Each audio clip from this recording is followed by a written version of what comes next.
ভারতের আসামে এভাবেই খোলা আকাশের নিচে ঠাঁই নিতে হয়েছে শত শত মুসলিম নারী পুরুষ ও শিশুকে। ভারতের উত্তর পূর্বের এই রাজ্যের গোলপাড়া শহরে বুলডোজার দিয়ে বসতি গুড়িয়ে দিয়ে তাদের উচ্ছেদ করে স্থানীয় প্রশাসন। ভিটামাটি হারিয়ে এখন অকুল পাথারে এসব বাসিন্দারা। বাংলাদেশি অনুপ্রবেশকারী দাবি করে রাজ্য সরকার তাদের উচ্ছেদ করলেও ভুক্তভোগীরা বলছেন তারা ভারতেরই নাগরিক। পূর্বপুরুষের নাগরিকত্ব সনদ, ভোটার তালিকায় নাম সহ অন্যান্য বৈধ কাগজপত্র আছে তাদের। আমাদের বাবা দাদার সব বৈধ কাগজ আছে।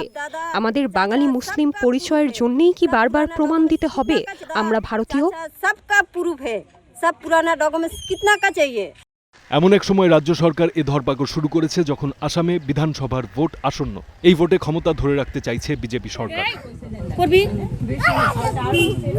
মানবাধিকার সংস্থাগুলো বলছে শেখ হাসিনা সরকারের পতনের পর আসামের মুসলিমদের উপর এই আক্রমণ অনেকটা রাজনৈতিক।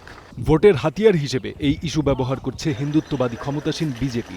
যথাযথ প্রক্রিয়া অনুসরণ না করে বুলডোজার দিয়ে বাড়ি গুড়িয়ে দেওয়ার ক্ষেত্রেও ধর্মীয় পরিচয় মুখ্য হিসেবে দেখা হচ্ছে অভিযোগ ভুক্তভোগীদের। গভর্নমেন্ট আজ তক हमारा कोई खबर नहीं लिया, प्रशासन वाला कोई आदमी नहीं आया।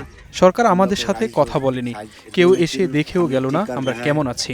সরকারি তরফ से कोई माने हम लोग को सुविधा नहीं किया। মানবাধিকার সংগঠনগুলো এই উচ্ছেদকে মুসলিম সম্প্রদায়ের বিরুদ্ধে পরিকল্পিত পদক্ষেপ হিসেবে উল্লেখ করেছে।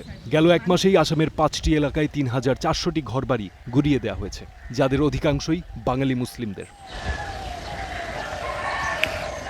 আসামের মুখ্যমন্ত্রীর দায়িত্ব নিয়ে গত 4 বছরে হিমন্ত শর্মার সরকার এখন পর্যন্ত উচ্ছেদ করেছে অন্তত 50,000 বাসিন্দাকে। তবে অভিযোগের ব্যাপারে বরাবরই ভুক্তভোগীদের বাংলাদেশি অনুপ্রবেশকারী বলে দাবি করে এসছেন শর্মা। ফারদিন খান, স্টার নিউজ।